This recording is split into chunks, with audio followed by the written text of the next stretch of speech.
Welcome to another session of assembly language. Today we will discuss about comparison logical operation. We'll discuss about conditional jumps. We'll discuss about comparisons. Conditional jump with the help of comparison.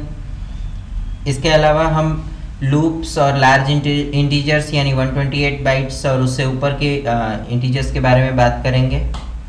इसके अलावा हम discuss करेंगे file exceptions की और will discuss about high level flow of structures like if then and else और will discuss about that while and conditional loops also.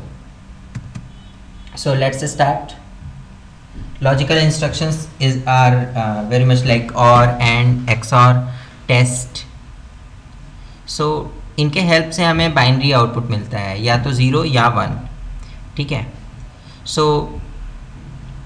if we suppose talk about test and AND, these are basically इनके results store नहीं होते. इनकी operation जो है just एक बार perform होती है and then it goes out.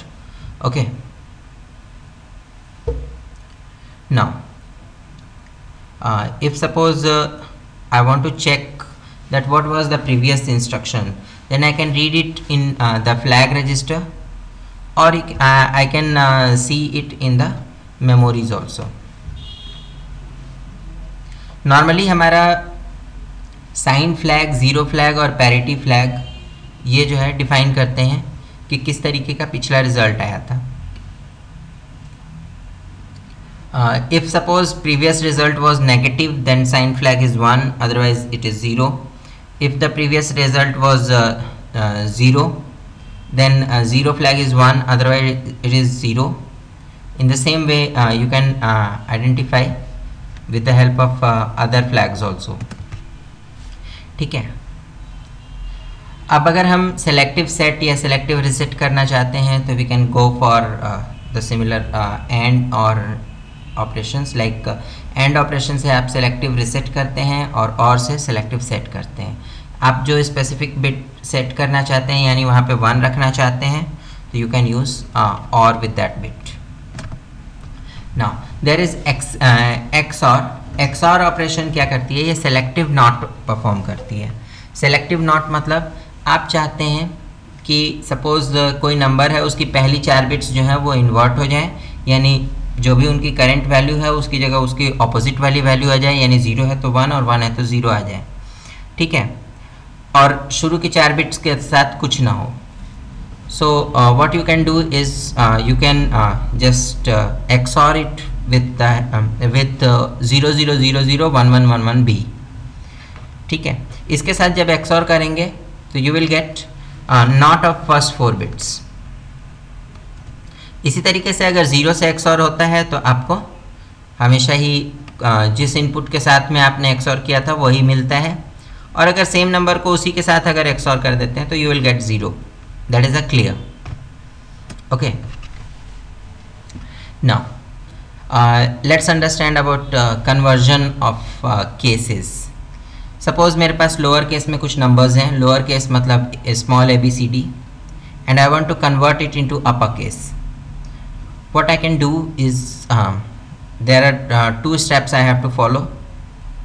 First is मुझे इसको जो है और करना पड़ेगा 2H के साथ और उसके बाद एंड करना होगा DF के साथ. सो अगर DF की बात करें तो इट इज़ 1 1 0 1, हाँ 1 1 1 1. इन द सेम वे अगर 2H की बात करें तो it is 0 0 1 0 and 0 0 0 0. So here you get this bit is 1 with the help of this, and when you perform and operation you will get the corresponding conversion by this. So इससे क्या होगा कि ये वाले बिट आपकी बस change होती है in case of upper and lower case. हम इस बिट को चेंज कर देंगे, तो अगर इसको 1 कर देते हैं तो आप क्या कहते हैं लोअर केस को अपर केस में कन्वर्ट कर रहे हैं, और इसको अगर 0 कर देते हैं तो you are converting upper case into lower case. Now आपने जो भी बिट्स इन्वर्ट की हैं या जिनको चेंज किया है, चेंज करना चाहा है, आप उसको चेंज केस करने के लिए उसको 2 0 से अगर आप XOR करते हैं तो you will get the similar response again. Now, suppose I want to perform 2's complement calculation. So for this I can use NEG mnemonic, NEG for negative. Okay, it will automatically set your sign flag, parity flag, zero flag and all. So if you just want to check that whether the result is negative or positive, you can use NEG. ठीक है. Now there is CMP. CMP instruction is a kind of subtraction instruction, यानी ये एक तरीके से subtraction का काम करती है, बट बस एक ही चीज़ होती है कि इसका रिजल्ट कहीं स्टोर नहीं होता. ठीक है, CMP और सब के बीच में बस एक ही डिफरेंस है कि इसमें रिजल्ट कहीं स्टोर नहीं होता. बाकी ये सब्ट्रैक्शन परफॉर्म करती है. Whenever we compare, what we do, we actually compare by subtracting. So subtraction perform किया, इसके बाद हमने उसको रिजल्ट को चेक कर लिया. Whether the result is negative, that means the first number is smaller one. अगर रिजल्ट 0 है, दैट मीन्स दोनों नंबर इक्वल है. और रिजल्ट अगर ग्रेटर देन 1 है, दैट मीन्स बाद वाला नंबर बड़ा है, पहला वाला नंबर बड़ा है, बाद वाला छोटा है. ठीक है, so we can get all the 3 responses. In conditional jump basically we have J and then some symbols like suppose if you want to jump on 0 then JZ, if you want to jump on not 0 then JNZ. in the same way there are some symbols.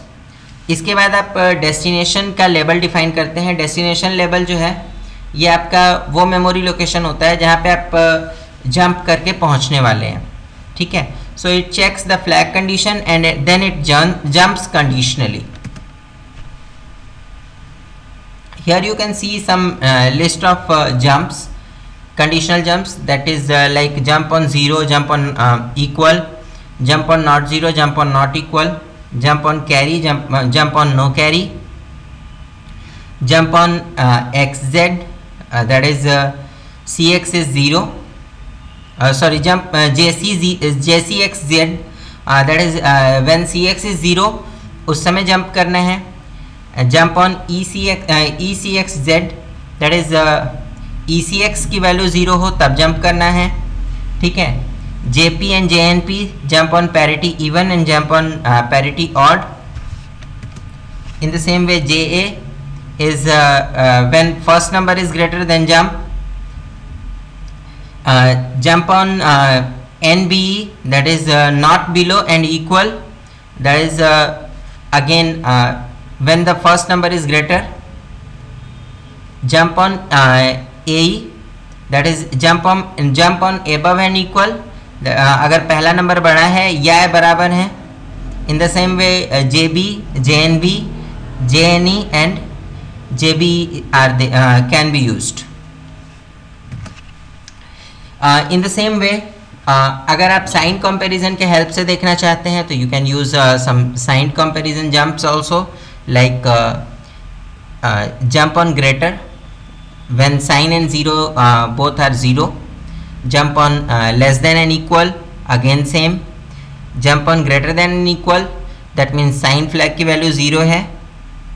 ठीक है, in the same way jump on sign, that means sign flag is 1, then you have to jump, that means it is sign flag 1 होने का मतलब negative होने पे jump होना है. ठीक है, in the same way you can have some more jumps here.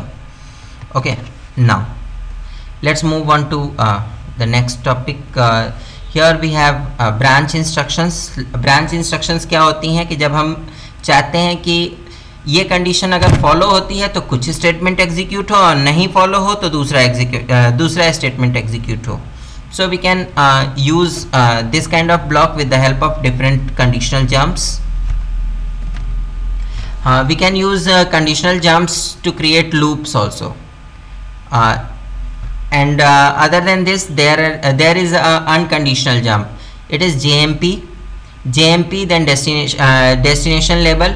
Unconditional jump के साथ खास बात क्या होती है कि ये एक इनफाइनाइट लूप क्रिएट करता है कि कोई भी कंडीशन हो ये उस पर्टिकुलर बीच की इंस्ट्रक्शन को जंप करके फिर वापस लेवल पे आ ही जाएगा, ठीक है।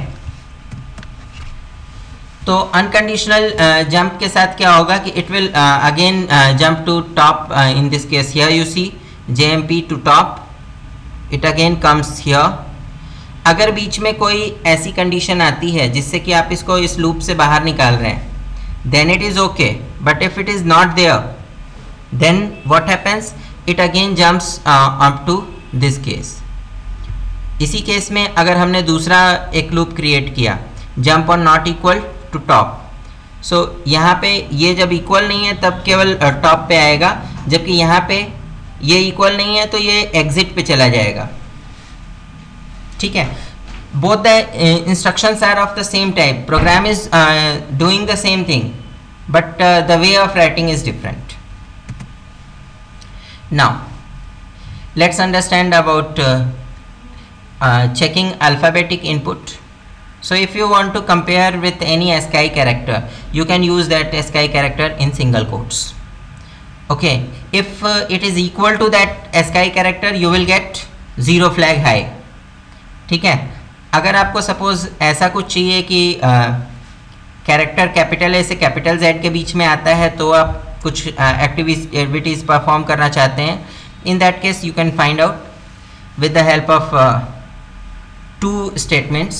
पहले कंपैरिजन में आप उसको चेक कीजिए कि वो कैपिटल ए से क्या कहते हैं कि कैरेक्टर जो है वो बड़ा है या इक्वल है, ठीक है। दूसरे में आप चेक कीजिए कि कैपिटल Z से वो छोटा है या इक्वल है, ठीक है। Here you can see it is showing that whatever the character you have given is alphabet or not. If it is alphabet, then what happens? Here it is comparing. If it is alphabet, then it is going to be 1. If it is alphabet, then it is jumping on to B1 again. So here it is checking in both the case कि इससे ऊपर रहे और इससे नीचे रहे। अगर character इस क्राइटेरिया को नहीं फॉलो करता है तो ये बाहर निकल के रिटर्न कर देगा कि भाई जो भी आप कैरेक्टर दे रहे हो दैट इज़ नॉट अल्फ़ाबेट। अगर ये अल्फ़ाबेट है तो it will get terminated in the normal manner, okay. So in that case, whenever it is alphabet, you will get 0. Otherwise, you will get whatever the character you have passed on. Now, file encryption अगर करना हो, encryption assembly somewhat difficult ना, but file encryption करना हो, then also we can use assembly language. Here what we do is we take some secret key and we perform some mathematical operation with that secret key to the file that we are using, ठीक है। कोई भी file जिसको हम use कर रहे हैं उसके ऊपर वो सीक्रेट की यूज़ करके कुछ हम एनक्रिप्शन के एल्गोरिथम्स अप्लाई करते हैं, and with this method we can encrypt that file, ठीक है। Here you can see some data is encoded with the help of 137 as a key। 137 के साथ हमने हर वैल्यू को XOR कर दिया अपने आप। अब हम जानते हैं कि 137 से XOR किया गया है। अगेन आप उसी नंबर के साथ XOR कर देंगे तो it will give you the previous result, but unless you know that it is XORed with the help of 137 you cannot find that what actually is the data, okay। Now high level flow structures की बात करें तो there are some flow structures like if else and there is select case and there is while. So we can use that high level flow structures also in assembly language. We'll discuss about this in next part of the session.